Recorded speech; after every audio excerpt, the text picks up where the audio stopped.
태평성대. 요즘 뭐 세태를 얘기하는 건 아닌 것 같고요. 네. 태평성대한 세상은 아닌 것 같고, 그죠? 네.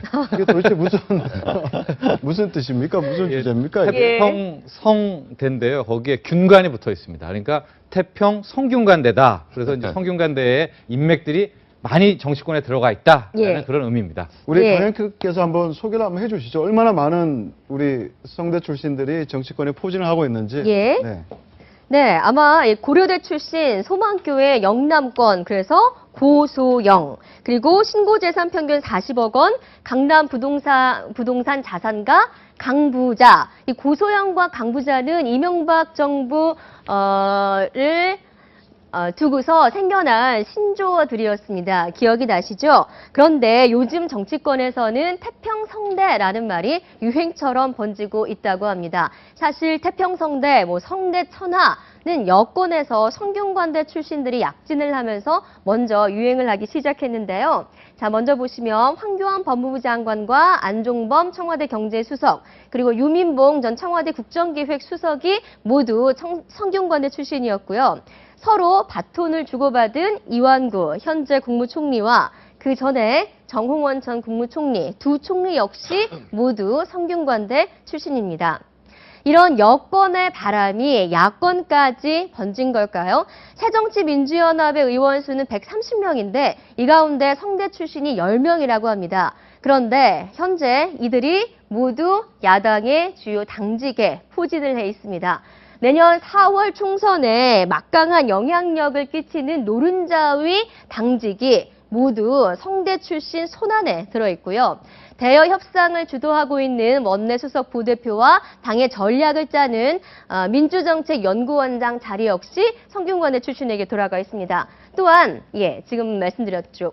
그리고 최고위원 7명 가운데 2명과 당의 입인 대변인단에도 성균관대 출신들이 이렇게 이름을 지금 현재 올리고 있습니다. 그래서 지금 저희가 소개해드린 이런 면면들이 야당의 주요 공직을 모두 차지하고 있는 인사인데요. 자, 야당에 지금 보셨다시피 성대바람이 굉장히 거세게 불고 있는 것 같은데 어떻게 보이십니까? 80년대 이제 성균관대를 보면 뭐 예를 들어서 좀 표현이 그렇습니다. 그 당시에는 서울대 법대 떨어지면 성균관대 법대 간다. 뭐 이런 얘기가 있을 정도로 성균관대가 굉장히 좀 우수한 자원들이 많이 몰렸고, 그 다음에 민주화운동 시기에는 어떤 게 있었는가 하면 성균관대 운동권을 아나키스트다. 굉장히 그러니까 이런 막 격렬한 투쟁을 가장 잘하는 운동권 모임이 성균관대의 어떤 문화다. 뭐 이렇게 그런 실제로는 좀 그랬었는데, 어쨌든 야당에는 운동권 선후배 계보가 쫙 모여 있는 것 같고 여당에는 고시 선후배가 쫙 모여 있는 것 같다는 느낌이 들어서 7, 80년대 성균관대 위상이 이렇게 좀 반영되는 게 아닌가 이런 생각이 듭니다. 최근에 야권에서 이완구 총리에 대한 비판이 주춤한 게 바로 이런 태평성대 영향이 아니냐 그런 얘기도 나오고 있습니다. 아니 근데 김기종 씨 이 문제도 김기종 그분도 성대죠. 성균관대 법대인데 유원회 대변인이 직접 내가 친한 선배인데 뭐 개인적 일탈이다. 그러니까 그다음에 김경엽, 그다음에 아까 말한 양승조 이런 분들하고 다 친하니까 역시 이제 그 80년대 운동권 전성 시대에 성대 운동권 출신들은 야당의 좀 더 주요 당직을 맡고 있고, 그다음에 공부 열심히 한 고시 출신들은 지금 집권당 강요들을 맡고 있다. 이런 단면을 좀 볼 수 있을 것 같습니다. 그래서 여야를 성대가 이제 다 장악을 한 것 같은데요. 네. 야당 최고위원회를 본 모 기자가 이런 얘기를 하더라고요. 성대 동문회 하는 것 같다. 그렇게 얘기할 정도로 얘기를 했는데, 성대는 아까 말씀하신 대로 옛날에 재헌의회라고 해서 CA라고 그랬잖아요. NLPD 이전에 그 재헌의회파들이 이제 80년대 운동권 초반을 장악하고 있었는데 그분들이 지금 야당에 지금 많이 가 계신 것 같고요. 그리고 이제 사실 여당의 분들은 사실 운동하셨던 분들은 아니죠. 뭐 이제 이완구 총리나 정홍원 이렇게 서로 총리로 물려받고 이런 분들이 다들 이제 고시 출신들인데, 저분들이 하여튼 태평성대를 만들어 주셨으면 하는 바람이 있습니다. 저는 성균관대를 좀 정성적으로 보면은요, 이 과거에 성균관대가 후기 문화가 있었습니다. 우리 지금 학력고사가 전기 시험과 후기 시험이 있어서 전기에 떨어질 경우 이제 후기를 다시 붙게 되는데, 후기에 서울대학교다 할 정도로 인재들이 굉장히 많이 몰렸던 곳입니다.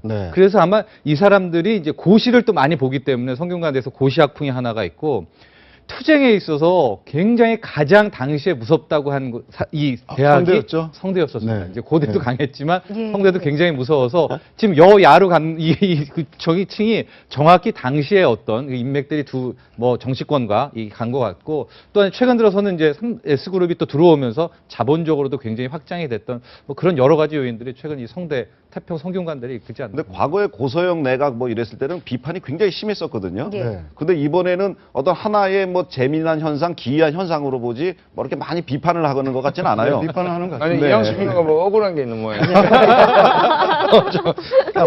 지적이 나온 것들처럼 사실은 여권의 주요 인사들 같은 경우에는 법조계뿐만 아니라 행정고시계에도 많아서 이전에도 80년대, 90년대 때 같은 경우에도 어떤 부처, 행정부처에서 회의를 할 때도 보이면 선후배들이 엇갈려 있어서 고시 때문에 기수가 헷갈리고 뭐 그 직급은 누가 높은데 뭐 학교에서 누가 높고 이런 네. 문제들이 성대 중심으로 많이 있었기 때문에 지금 와서도 말씀하신 것처럼 이렇게 뭔가 좀 고깝게 보는 시선은 별로 없는 편이죠, 상대적으로.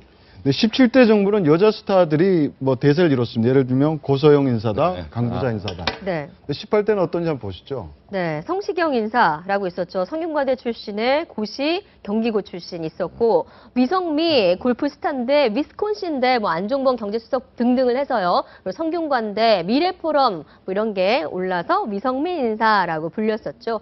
주로 여성 인사들 이름이 많은 것 같고, 네. 성시경 가수도 있고. 그러니까 연예인 이름이 들어가야 저 뜨는. 위스콘신대 문제는 지난번 한국경제신문에 뭐 칼럼에 문제가 제기됐는데 저게 대부분 위스콘신대는 경제학 유학을 많이 가는데 국비 학생들이 많았습니다. 국비 학생들이 많았고 그렇기 때문에 나라 위해서 봉사 좀 열심히 하라, 개파 만들지 말고 따끔한 질책도 있었습니다.